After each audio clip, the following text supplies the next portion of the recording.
Christina Marie with Autorate Consulting, where we empower leaders through communication development.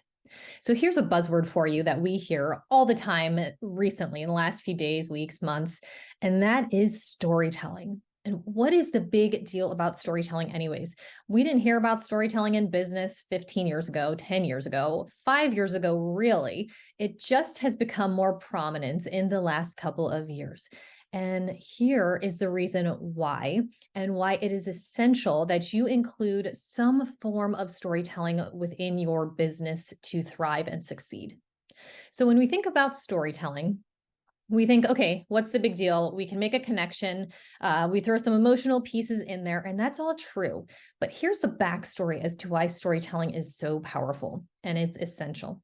When you think to communities that existed long ago, before ChatGPT existed, before Google existed, and even before people had the ability to read and write efficiently and effectively, they had to take information and pass it down from generation to generation.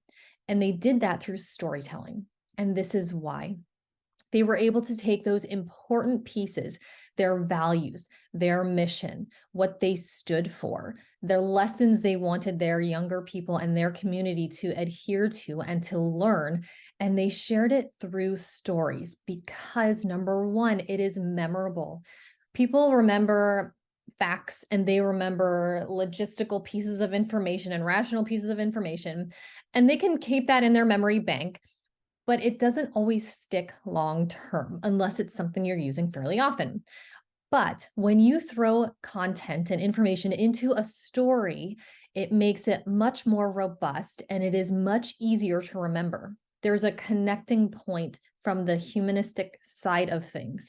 We're able to really emotionally involve our minds and ourselves into that experience. And that's how we take information and how those communities did long ago to ensure that stories and their content and their information and their values were upheld. So within your business, you need to do the same thing from the leadership side of your business to the prospecting and sales and business development side. You have to include stories to a certain extent.